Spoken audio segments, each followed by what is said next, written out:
Libo-libong hotel workers ang kailangan sa Croatia. Government to government ang target hiring nito ayon sa Department of Migrant Workers. Ibig sabihin, walang placement fee. May unang balita si JP Soriano.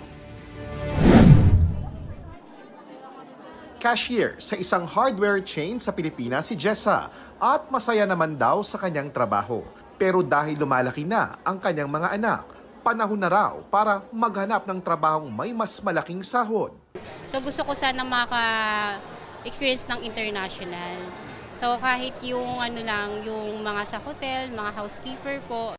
Ang target na trabaho ni Jessa, swak sa oportunidad na binubuo ngayon ng Department of Migrant Workers at ng bansang Croatia. Mangangailangan kasi ang Croatia ng libo-libong hotel workers gaya ng housekeepers, front desk at office staff. At ang target, government to government o G2G. Wala itong placement fee at direkta sa DMW ang application at hindi daraan sa anumang agency. Pero dahil binubuo pa lang, paalala ng DMW.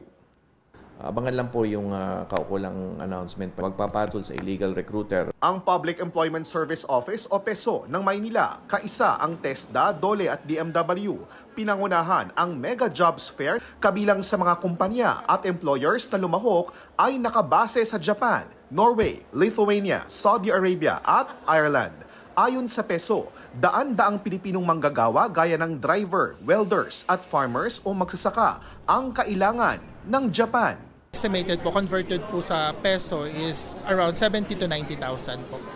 And ang maganda po dyan, sagot na po ng employer lahat, yung accommodation, pati yung food po nila. Pero kwalipikado man sa skills sa trabahong inaalok sa Japan, ang kadalasang problema ay hindi marunong ng salitang Nihongo o Japanese ang aplikante. Dito papasok ang Language Skills Institute ng TESDA na siyang tutulong para magbigay ng language training skills. Kung trabaho naman sa Pilipinas, ang mga in-demand na trabaho ngayon. Papalapit na yung per month. So, meron po tayong mga store crew, mga sales representatives, nandyan din po yung mga housekeeping.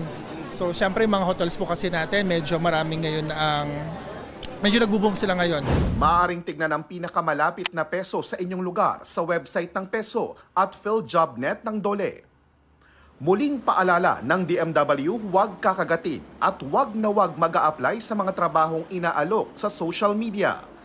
Pati na rin sa cross-platform instant messaging apps para hindi mabiktima ng illegal recruiters at maging biktima ng human trafficking.